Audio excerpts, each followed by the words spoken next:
Clive Mono on the 15th of September 1970 in the small town of Rusape. Then grew up in the high-density suburbs of Harare, mainly Mfakose, Kambuzuma, and Kwadzana. I'm a guitarist and a music producer. I've worked as a session musician and I've been in the industry since 1988 up to now, so this year it's 32 years. So I also run my own studio, Monolio Studio, since 2007. Okay, family-wise, I'm married to Jean Kande Mukundu since 1994. We've got 2 kids. The first one is Nyasha, or Tariro. She was born 1994. And then the second one is Takakunda. Is a well-known guitarist by now. And so far we just have 2 kids. I went to 8 schools. First school was St. Columbus in Rusape, where I did my grade 1. Grade 2 up to grade 6 first term, I was at Kurai Primary School in Kambuzuma. Grade 6 second term, I was at Mutare Junior School in Mutare. Grade 6 third term, I was at Victoria Junior School in Masvingo. Then there's a school that I went to, I think for a week or 2 in Masvingo. When my parents broke up, I don't remember the name of the school. And then grade 7, I went back to Kurai Primary School in Kambuzuma. Then Form 1, I did at Kambuzuma High School. Form 2, Mkombami Secondary School in Murewa. Then Form 3 and 4 at Mfakose High 3. So it's a total of 8 schools. My music journey started when I was very young. I still remember when I was around age 6, 7, I used to get very excited every time I saw somebody holding a guitar. Something so around age 9, 10, I made my first homemade tin guitar. I remember it had 2 strings. So I made myself that homemade tin guitar and I taught myself how to tune it. And I had 2 friends. One is Jonas Yenge, is late, and the other one was Jerry Parwada. True Kambuzumeko, Takafoma Kabend Keduka Taiti JC, J for Jonah, C for Clive, the other J for Jerry. I remember we composed one song, Yangasnam Soros, but it was a sign of things to come. So when I was in grade 7, I think I was age 12, that's when I started composing music. By then I was so much into reggae music. And composing music is the first thing that I was able to do musically before I could play any instrument. So by the time I reached Form 3, I had over 100 songs that I had written. And all of them were reggae because I was so much into reggae. Then 1988 is the year that I learned how to play standard guitar, proper guitar. I met a gentleman by the name of Last Said. He's the one who taught me my first chords. Then I started teaching myself to improve myself, and I would learn from guitarists that I came across in the streets or listening to the radio. And then that same year, 1988, I formed my very first band. It was called Sarungano Chanters. It was me, Edson December on bass, and Wheels, and Noah Chikesa Murungai on lead guitar. That time I was playing rhythm guitar because I was still learning.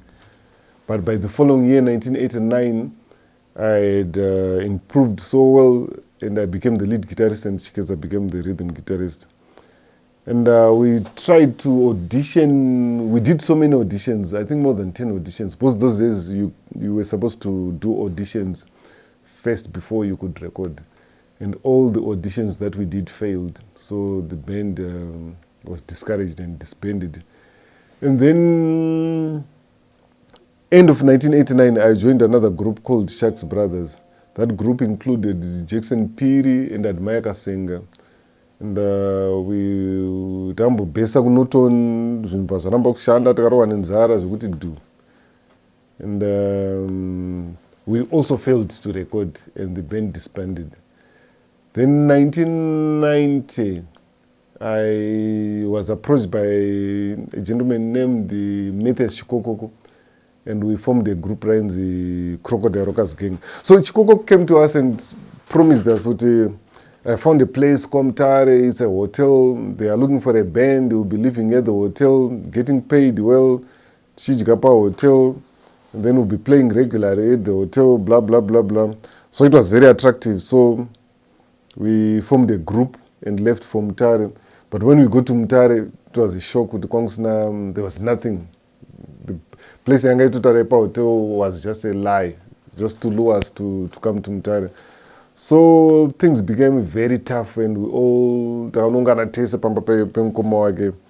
and it was tough because the brother was also looking for after a number of relatives. So we tried to look for work in Mtare, to look for places to play, and we couldn't find places to play. Until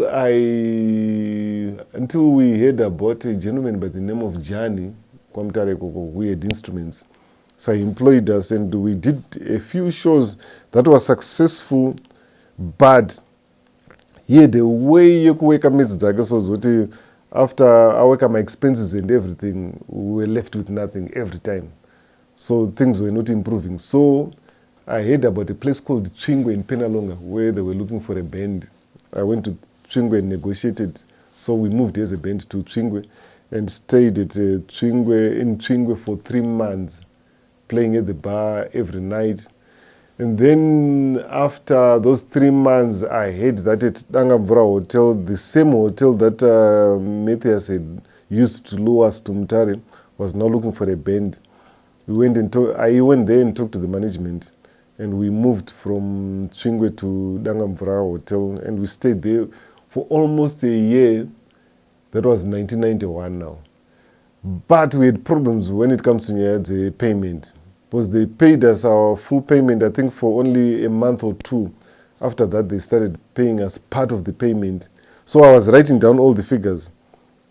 We got to the stage where we couldn't even afford to buy shoes, to buy clothes, and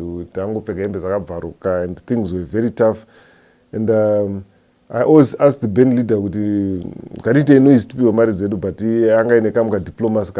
So that time, one time when he was not around, Ambo yako Harare, but I mobilized the boys, but I don't buy my instruments by Guinea. I was the ring leader, because I was the vice band leader and the spokesperson. So I don't buy my instruments by Guinea. So they tried to tenga mapurisa vambo yado ativhundutsira but aramba kuvhundutsirwa but totuka nemapurisa. But then what we did is we went to the member in charge wemapurisa. So luckily he told us, you know what, I'm your fan and I know story about mabhendi ese akabva pachisiya mari dzavo, so I'm going to help you, but musaise the law into your hands, unzai my instruments kunoku, then I will speak to them. Vataura now, and then finally vatapewa mari dzedu vatadzoka back to Harare. Finally takazorekodha, but soon after recording we discovered the band leader anga achinja zita reband aisa name yake vazokonzera hondo muband, and I split from the band. Then from 1992 to 1994 I worked as a session musician for a lot of bands, Vanascanas International, some groups from Diaries and so forth. Then Tuesday, 28 June 1994, I converted to Christianity, joined Ejia Gospel Train. Tinana Ivy Kombo, Eni Kombo, and Kero Chiwengwa. She's now Kero Mjogoro after she got married. So I worked in that group for almost a year. And then my issues near the payment, because my churches, there's always issues when it comes to near the payments, because they always want to spiritualize payments, and which works against reality, because mari unongoda mari not upiwa mavhesi. So 1995 I joined another church called it was called Christian Life Center by that time, but it became known as FIG, Faith in God. I worked there for 4 years, and after those 4 years I left and then worked for another church again in the Revival Center. After that I decided I just wanted to stand alone and work as a session musician. So I started working as a session musician. Then 2001 and 2002 I went to College of Music, to the Zimbabwe College of Music, and obtained a national certificate in music. Then also taught at Prince Edward School as well as at the College of Music, Pache Papu. And then 2003, I was approached by Debbie Metcalf, Oliver Mtukudzi's manager. I joined Oliver Mtukudzi. So from 2003 to 2007, I was working as Oliver Mtukudzi's guitarist. And we toured around the world. That's when I also managed to buy my own studio equipment. Then we got fired 2007. Then I started running my studio full time. But that same year, 2007, and the following year, 2008, I toured Europe with Choniso as part of a band. But after that, I just started working as a session music. As a music producer, and doing session work here and there. But basically, from 2007 up to now, I'm just working as a session musician. So basically, that's my journey from 1988 up to now.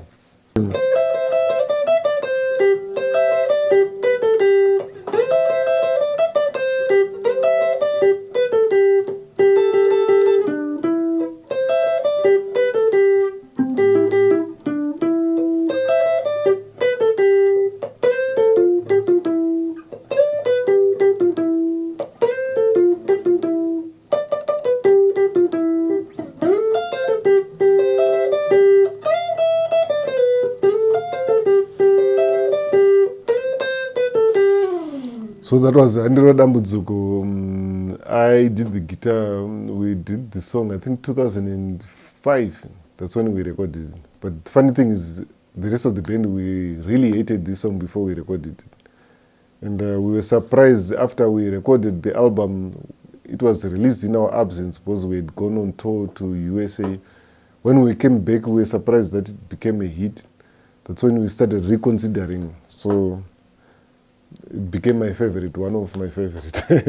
But in the beginning, I really hated the song. Every member of the band, they hated the song. So some of the most memorable things in Oliver Mtukudzi's band, I think the most interesting thing was sharing the stage with very big international artists. Because Oliver Mtukudzi was one of the, in fact, was the biggest artist in Zimbabwe, one of the biggest in Africa, and one of the biggest in the world. So we would play at all the major, very big festivals around the world, and we'll share the stage with all the big stars, Wana Culture from Jamaica, Wana Jonathan Butler, a lot of big names around the world.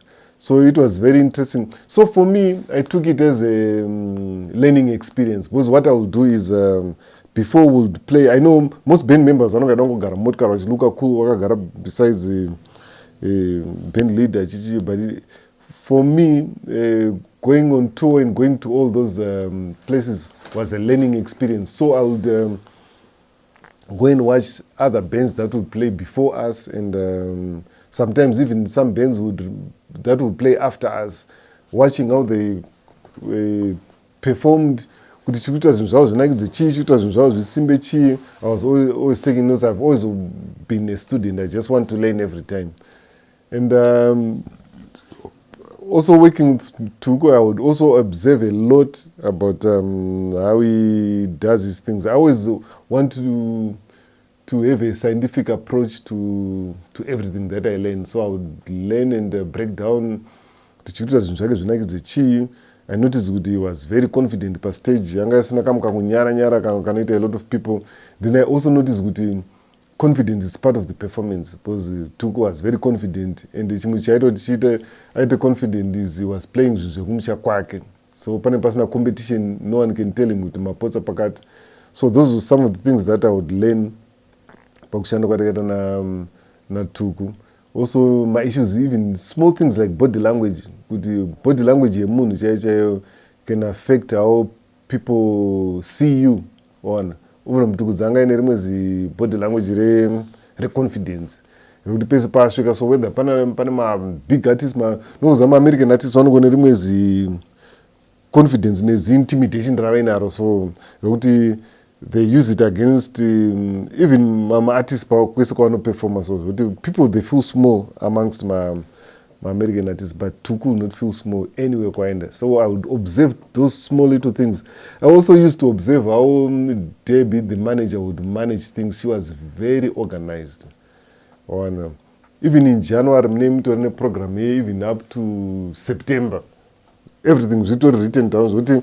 Mukaenda kutour, waingosira mukadzi itinerary. Anangatoziva kuti nhasi, okay, nhasi ndi 29 July, okay.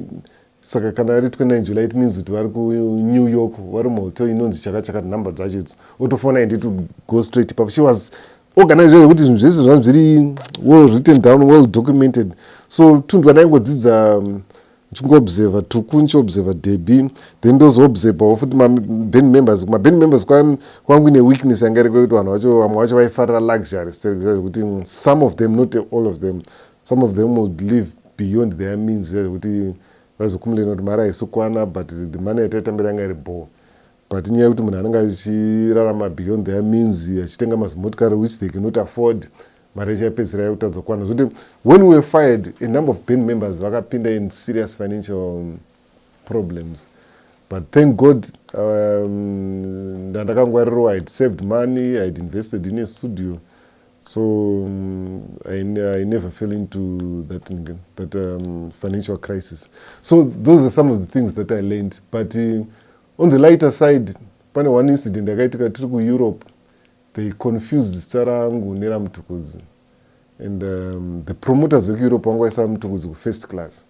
So I think for about 3 or 4 flights, I enjoyed the first class at the expense of Oliver Mtukudzi.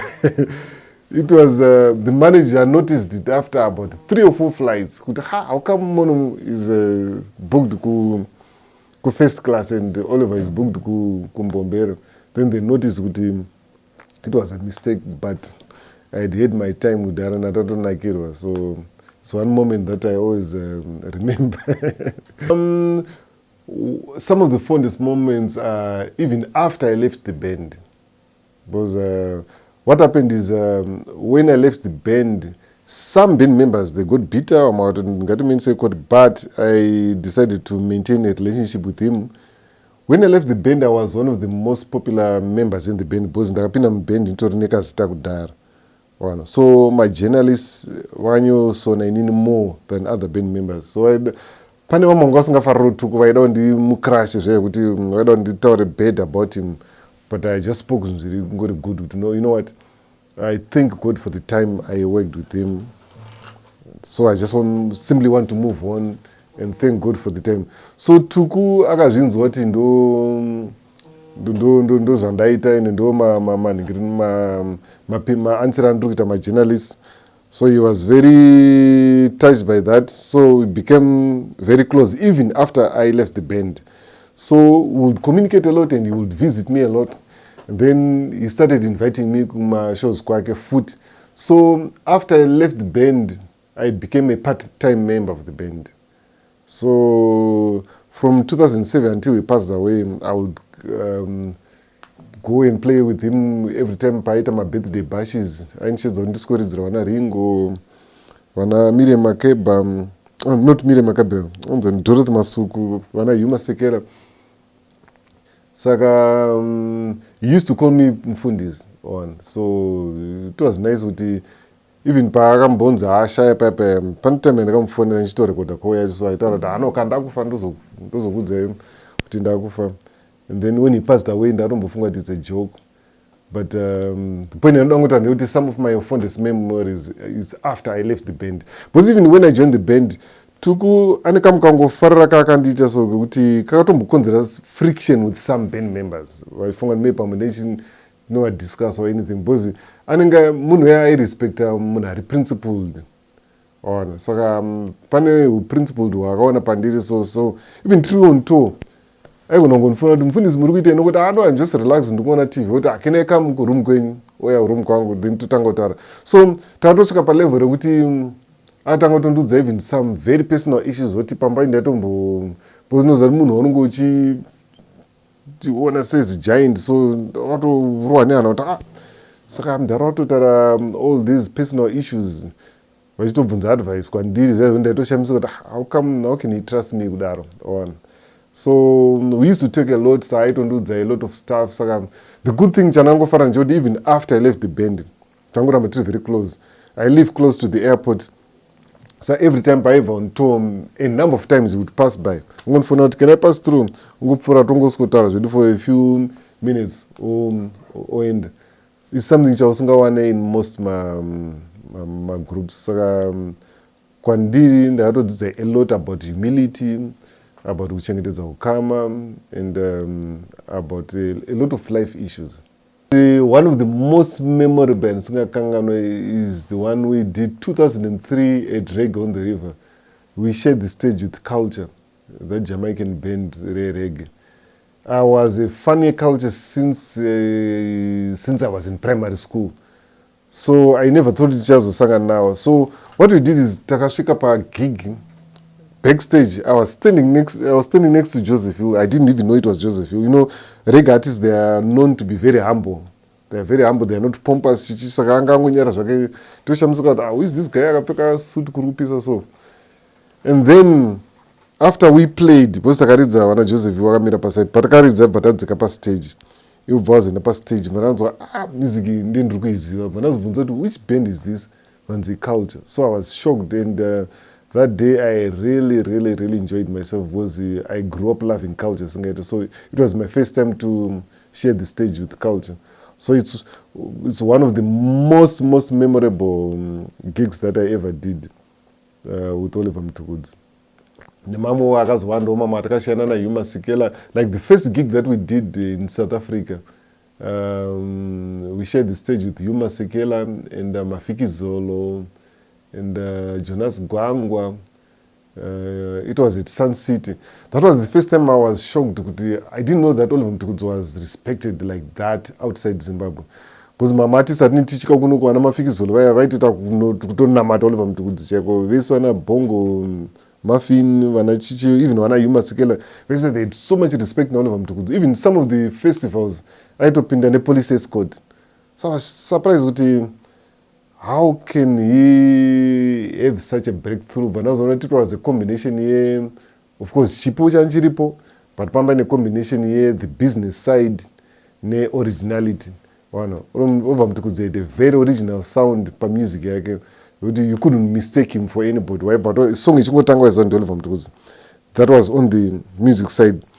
Then on the business side, Debbie was, I think she's been the best band manager in Zimbabwe. I don't know what she was one of my artist manager, writers at Debbie.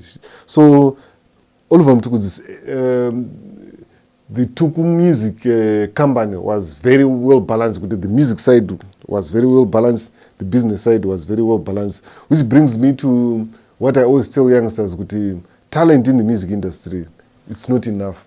It's just a small fraction. You need to be very careful of the business side and also on the music side, so that both sides are well balanced.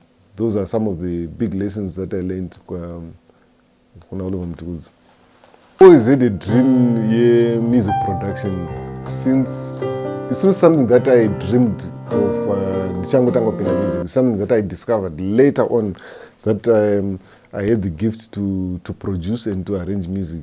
I attended a recording session at Monolio Studios, and Elias Musaka was the producer.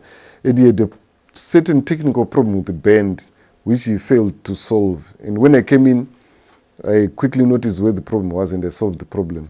And the engineer was Clive Mbira. So Clive Mbira is the one who said, you know what, I think Mono has got some production skills. Why don't you employ him as a music producer and you become the executive producer? The executive producer is the one who funds the project. So Elias Musakwa agreed. So that was my first time being a producer. That was 2001.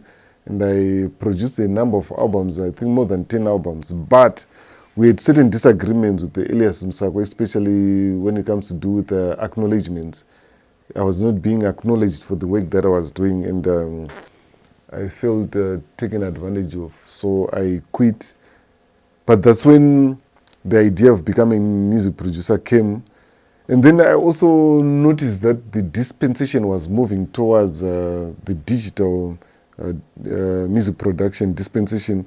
And I fell in love more with the way things were, or things are done in the digital dispensation after I started working with Andrew Bed. He was the producer for Celebration Choir.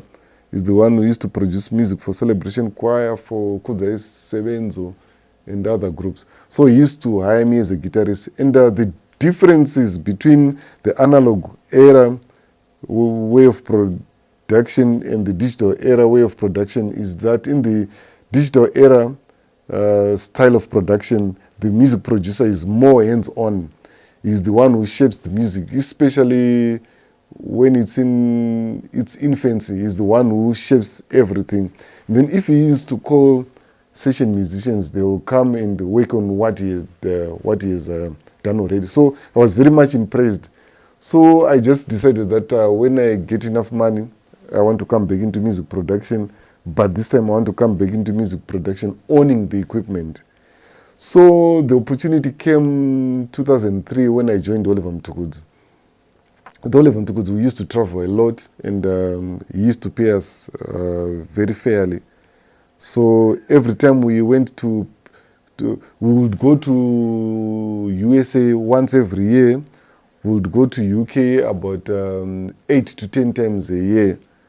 So the USA was the cheapest place to buy equipment. So every time we went to USA, I would come back with something. I would plan very well before the trip. This time I want to bring a mixer, or this time I want to bring studio monitors.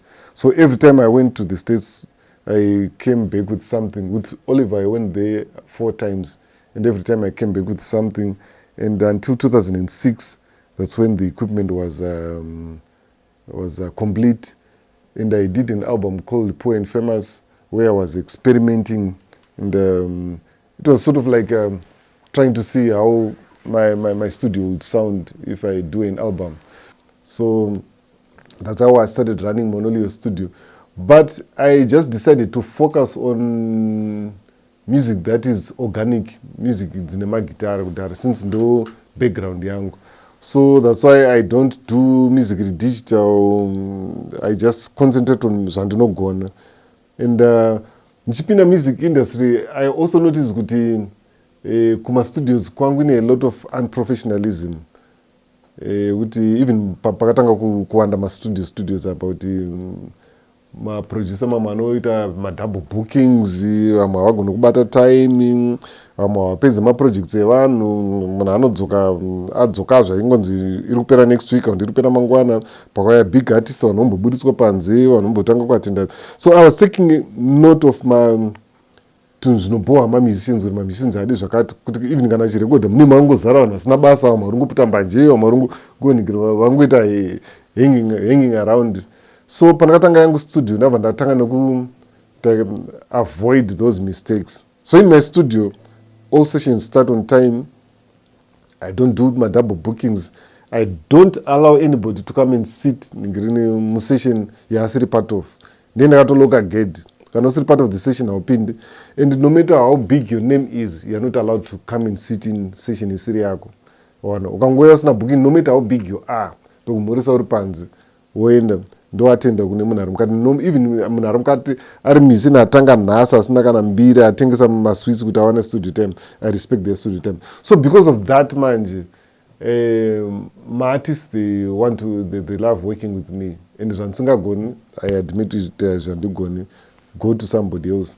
So because of that manje, ka-reputation kangu kakabva kaenda pari nani. So because of that, studio yangu iri kufunctiona zvakanaka. Hi, my name is Taka Mukundu. I'm aged 22 and I play the guitar, drums, saxophone, Mbira, marimba. He went to Prince Edward School. So at first he wanted to be a drummer. Because he says, I can play the guitar. Because it's really difficult. And I have an upcoming album called The Chronicles of a Culture Kid. Basically, it portrays a persona of someone who loves African music. So my album basically tells a story of myself coming to be the culture kid per se. So that's it. Right now he's playing for Amara Brown, Zimpraise, Vanessa Bamagacha, Minister Maindere. He's playing for almost everybody. That's how he became accomplished. On the instruments that I play, really, basically I'd like to tell a story from point A to point Z. I cannot sing. I don't know how to sing, and I'm bad at it basically. But I would like to tell a story via my melody in a way that it can be simple, catchy, and it will ring to a person's ear. So my wish is that the type of music I make, kunze any random person would listen to it. I've always been influenced by Jonas Stolen. He was a guitarist wa Thomas Mapfumo. Ndakurira kugeto kaunana kambuzuma mfako sokwadzana. And ikoko Thomas Mapfumo was big. So waitu kuonekwa ine gitara vanhu vaingoti ungagunoridza kunge Jonas Stolen here. Saka unotanga kuita interesting kudaunzwa kuti saka Jona wacho anomboridza sei. So I started listening to a lot of music at Thomas Mapfumo sinzoma gitara Jonas Stolen. Then I would attend my shows at Thomas Mapfumo nichiona Jonas Stolen achiridza. So vanhu vainyotaurwa ndi Jonas Stolen locally and Jimi Hendrix internationally. So because of that, those two ndo vanhu vakanyondi influencer when it comes to playing guitar, Jonas Stolen and Jimi Hendrix. Even pandakatodzidzira ndaingodzidzira nichitedzera those two. Then when it comes to composing music, it was Bob Marley. But generally, when it comes to local music, munhu andanyotera obviously Thomas Mapfumo. And then ndaizodawo zvangomama wakaita sana Robson Banda nana Simon Chimbeto. I also used to love music ya Simon Chimbeto a lot. And I would attend my shows like nana James Chimombe. But my biggest influence when it comes to the guitar, it was Jonas Stolen. Other artists like Andy Brown, when it comes to guitar, stage work and everything. Na Andy Brown tatozitanga kurirana zvedu towards my days akazoshaya after he saw me play. Because takaita tese album ralix yokawara rinonzi Kana. Iye paakaridza pana Shine paipe. Saka palaunch yacho ndopakatanga kundoona nichiridza. Vanda approacha vaangoti ndafara maridzi rako chichichi. Then from there we became friends until he passed away.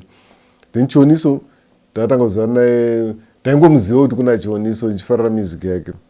But 2007 patakabuda kwaTuku ndiyakabva andifonera akati adoenda neni on tour, vataenda tese on tour. Then my recordings ake ese anga akuita because she used to get a lot of my collaborations nema international artists. She would always come and do them kuno. So we became very close friends na Chioniso until she passed away. Then vana Bundu Boys hatinambobvira taona na Big Tembo takambopinda same church kuZayoja. Madezi andakatanga kuenda kuZayoja 1994 ndo same time yakatanga kunamata futi iye. So ndo patakambotaura tese mbichana, but we never got to work together or kuita close. Because akabva azoshaya soon after. Saka basically ndo anga ari my influences angu iwayo. Prince Edward School is one of the best schools in Zimbabwe when it comes to producing good musicians. Because Prince Edward, the good thing about Prince Edward is havangoite academic chete. Kana mwana achigona masports, vanopusha masports kwacho, kana achigona music, vanopusha music. So indazombonoticha po 2001 2002, because pavanoshedza music teachers havangoshedze munhu just because ane certificate. Vanoshedza munhu because anenge achigona. Because pane vamwe vanongone mapepa emusic but vasingagoni kuridza. Saka ivavo havadiwe paPrince Edward. Vanotora munhu anenge aine mapepa achigona kuridza, even asina mapepa wacho, as long as achigona kuridza, achigona kudzidzisa.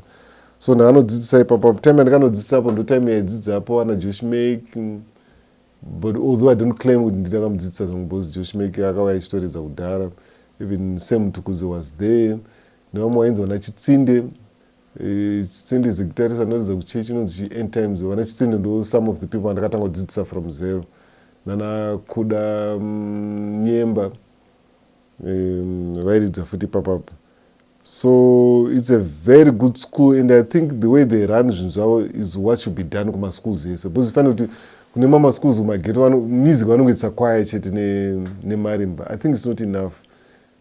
maschools ese anofanira kudzidzisa magitari, anofanira kudzidzisa makeyboards, anofanira kudzidzisa mabrass, anofanira kudzidzisa zvese. Vanoda kwaya voita kwaya, vada kuita marimbo voita marimbo, but everything should be taught kumaschools, of which ndozvinoitwa paPrince Edward School. So one thing that I think needs to be improved in Zimbabwe is how people treat each other in bands. Because you find out in most bands in Zimbabwe, the band leader takes more than 90% of the money out of one. And then the rest of the band is supposed to share the 10% yasara. So it's a serious issue to affect the music industry, but it demoralizes the people. And yet at the same time, band leader has commitment. Commitment we through power and motivational speech, people need to be paid. One.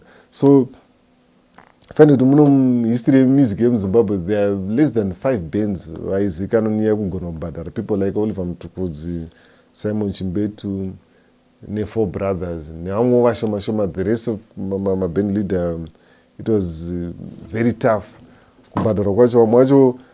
One was happy, like one were very philanthropic, but my band members were asking about that. So I think my issues and that go address why. Mtukudzi was very humble.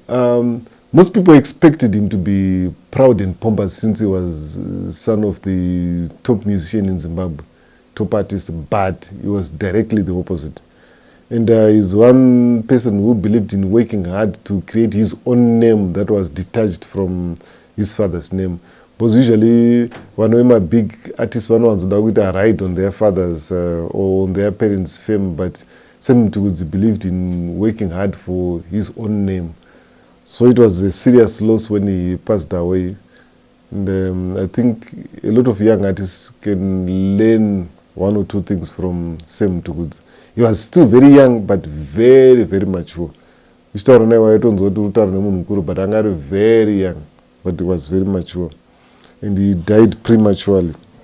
So, andakashanda naye ari back vocalist waTuku ndiri guitarist. I think from 2006 to 2007, I think she's the one who replaced Mary Bell, Pabuda Mwenzi Mary Bell.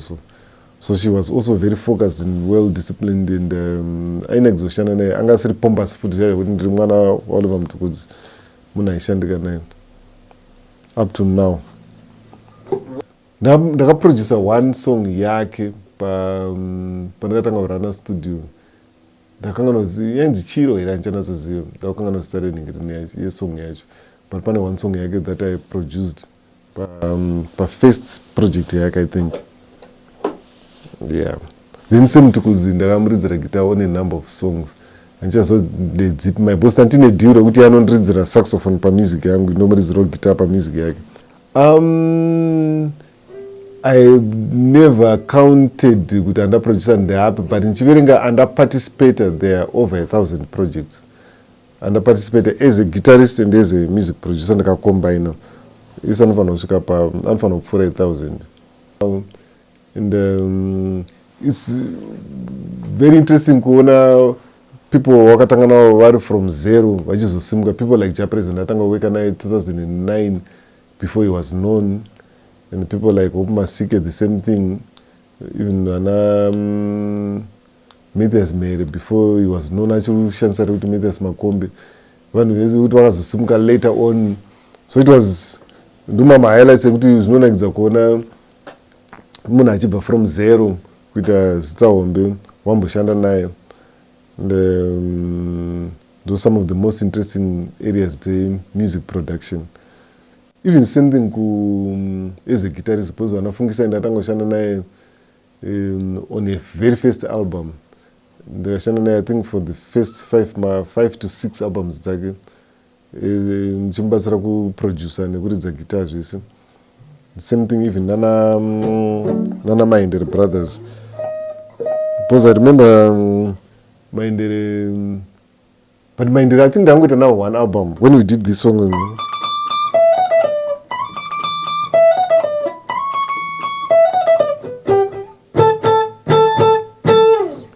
Jah Prayzah pana pangu ya 2009 achida kurekoda rimwe album rake, so that was the first time yangu kuona naye he was still not popular achiri kaifamba netsoka aine mafriends ake mumwe ainzi Mr. Nice. So one thing I noticed about him was kuti he had a very unique powerful voice. Voice rinogona kuenda kure naro. Then one thing chandakaadmire was his work ethics. Because munhu anopusha manje kana ine something chaari kuda he make sure kuti anopusha kuti ndo panogara nichiudza vanhu kuti at times kubudirira kwevamwe vanhu ka it's not coincidence, it's not kuti they are well connected chete, it's because of the work ethics avo. Because Jah Prayzah munhu weya kuti even kuma-newspapers chaiwo aigara angoriko kuma-newspapers even achitosi kubatsira majournalist kuti apa pamanyora pagadzisai pakati munhu angangori nerimwe push. So zvoti kubudirira kwake ka it's not by coincidence, kandi it's not because anga ari connected, kandi because munhu wandakaona achitanga from zero chaiyo. Because I remember kuti even paakatanga kuita mashows kunana Jesu 105 pana vanhu vaibhadhara mari kuti abve pastage. Because mumwe aikomplaina kuti he was noisy, mwachikomplaina zvake zvanosina natsorongeka semunhu anga changotanga anga ine kamu sound kainako. So unoziva kuti people don't warm up easily to something new. So munhu weya kuti he worked very hard and it was not easy to discourage him. Because imagine kuti marevelers vanorumwa bhiya vane mari dzavo bvisa mari kuti munhu ndadzike pastage uyu, but still munhu oramba ingodzoka achingoramba achingopusha chete. Ndopanozoona kuti times kubudira kunoita vanhu ka it's not by coincidence. Sandoida kuencourage vanhu because a lot of people these days vane nungo. And you notice kuti pane problems ekuti they are faced with everybody achangotanga kupinda music industry. So I think pana Jah Prayzah is one person wekuti ma-artists ese they can learn what is perseverance, what is working hard. One will scoop all my lessons from there and stop being crying babies. One.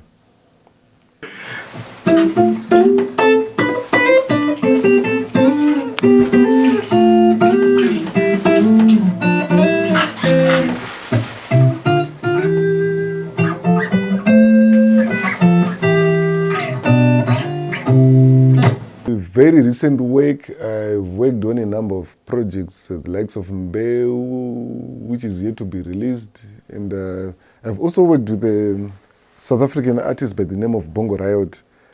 He's a South African reggae artist. He's one of the top South African reggae artists at the moment. And we did an album. I did half the album. Some of the songs were done by a Nigerian producer and a few songs were done by a South African producer. But the manager, Don Power, he saw my work on the internet and he contacted me. So I worked on the remaining half of the album. Songs that include Rest in Peace, which is one of the biggest hits on the album, and Birth Control, and there's another one called My Name. And then there are 2 or 3 other ones that are written in Zulu, that are named in Zulu, and I failed to pronounce them. So basically I did have the album. And the good thing is the album was nominated for Summer 2020, and the album won the Best Reggae Album, the Summer Best Reggae Album. And I was very excited since I contributed a lot on the album. So I think it's my first project to win an award outside Zimbabwe. I've done a few other projects that have won awards in Zimbabwe, like the Cynthia Mare album and the song Kure Kure that I did with Jah Prayzah and Amara. And so I've never won an award personally as Mono Mukundu, but a lot of my work is won awards and I'm very happy about it. There are also a number of projects that I participated or that I produced that won awards. But personally, as Mono, I've never won an award yet. I've just been nominated, I think, 2 times for the Producer of the Year award. And to me, a nomination is a win because it means they are noticing you. So the fact that I didn't win, of course I wanted to win, but the fact that I didn't win isn't a big deal. I know I'm going to win something big as we go on. So basically those are some of the accolades that have been awarded to some of my work. The way I worked with Bongo Riot is the same way that I work with all my diaspora artists. The first thing that we did is they asked me for some instrumentals. In reggae, they call them rhythms. So I sent them rhythms that I created, reggae rhythms, and they chose, I think they chose about 3 or 4, which they used on the album. And then they sent me a YouTube link of 2 of his songs where he was playing live. And they asked me to redo the songs in my own way, with my own feel. So, and that includes the song called My Name. So I recreated I just took the chord progression from the chords they were using on the song on the YouTube link. And then I recreated the song, recreated the bass line, recreated the instrumental melodies, and I sent it to them. They edited their vocals using studios in South Africa, and then they sent back the vocals to me, and then I linked the song and polished it, mixed it, mastered it, and sent it back to them, and they included it on the album. So basically, we've worked on the album, but we've never met. And I've done that a lot with artists like Cambo Boys, who are based in UK, with King Isaac, who is based in USA, and with some artists based in Australia. Right now, I'm also working with a Nigerian artist called Jacob Abraham. He's a Nigerian reggae artist based in Denmark. And we are using the very same system where it's either he sends a demo, and then I create the instruments, send it back to him, he adds his vocals, and he sends it back, or I send him a rhythm, he adds his vocals, then he sends back the music. But with Jacob, he also did about 8 more songs there that he had done before we met. So I'm also mixing and mastering the music here in Zimbabwe. And it also shows that when it comes to quality and good music production, it's not geographical. Because most people think that for you to do a good album, you have to go to South Africa, or you have to go to United States of America. But doing a good album, it just takes the right team, people who understand reggae. As for me, reggae music is one genre that I understand very much, because when it comes to reggae music, it's more of the feel. It's not a genre of music that is so much based on the skills, like the technical skills. You need to understand the feel, how to create the bass line, how to create the drums, how to create the syncopation and everything. And since I was a teenager, I was so much into reggae music, so I understand it a lot. There are 2 types of music that I really understand. It's reggae music and Mbira music, Zimbabwean Mbira music. Those 2 genres are genres that I can create a good instrumental even in my sleep, because those have been my very favorite genres of music. So even 2015, when I did a song with Luciano from Jamaica in On Jah Prayzah, the first thing that he asked when he came is, who created the instrumental? And I told him it's me, and he shook my hand. He was very much impressed. So when it comes to reggae and Mbira music, those are 2 genres that I'm very comfortable with. So the opportunity came 2003 when I joined Oliver Mtukudzi. With Oliver Mtukudzi, we used to travel a lot, and he used to pay us very fairly. So every time we went we would go to USA once every year. We would go to UK about 8 to 10 times a year.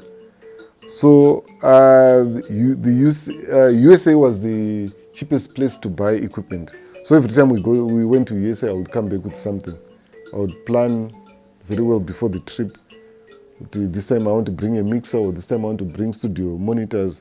So every time I went to the States, I came back with something. With Oliver, I went there 4 times, and every time I came back with something. And until 2006, that's when the equipment was complete.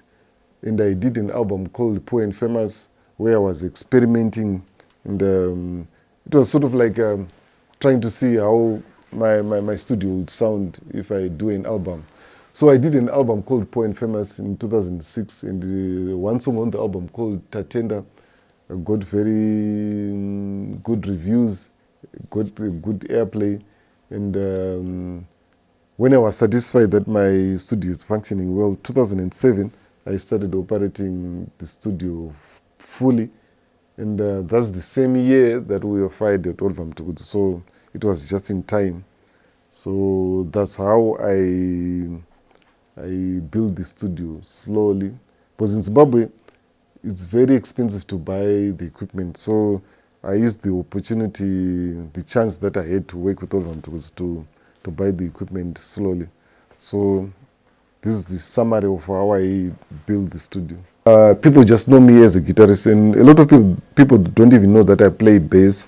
And a lot of music they listen to on the radio that I played, they don't even know that maybe I was the one behind the bass guitar or the one behind the keyboards. They just think I play lead guitar only, which is okay because I love the lead guitar a lot. But basically, that's my short history with instruments.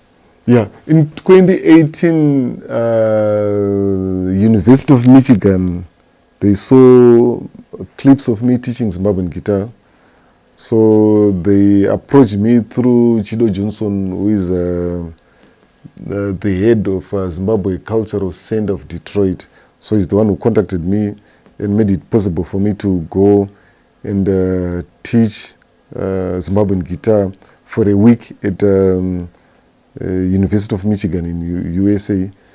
And also I've been called a number of times to come and play for live recordings and studio recordings in South Africa.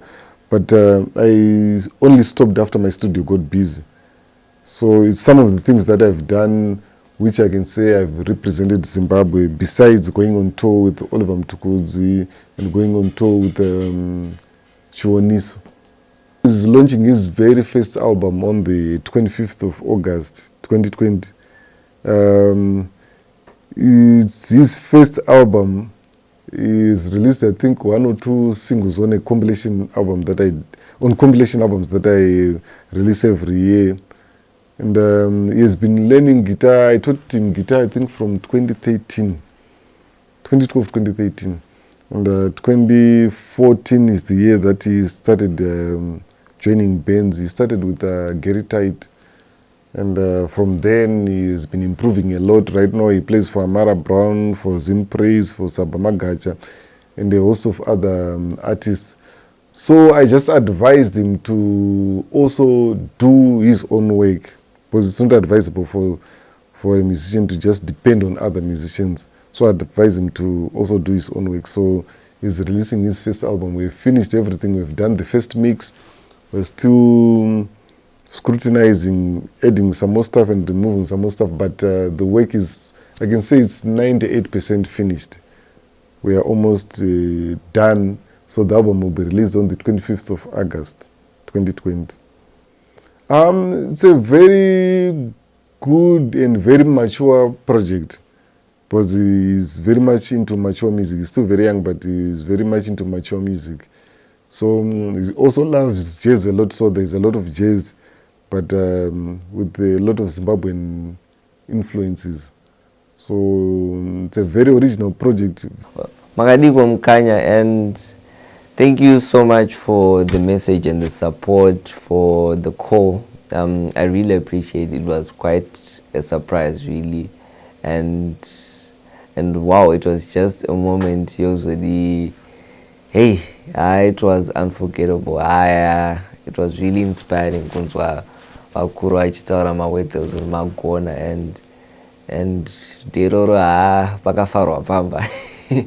And really thank you for giving us good music and takatodzidzawo magitare, because I remember for me I used to listen to Jonas Tole, Sterek, and I got to inspire playing yangu as a guitarist, and takatodzidza zvakawanda.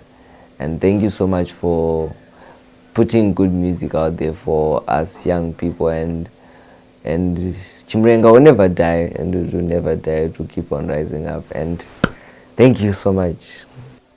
I remember I would call him Sekurutu. We would say that I would go and say, "Man, this Sekurutu," when we were young.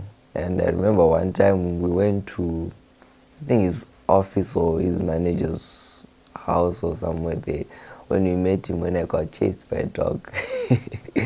And then the other time I remember we met him at the Gwanda festival. I remember, you know, I didn't expect the reaction that I got because I thought he forgot. Because the last time I met him when I was still a kid, I was still a baby.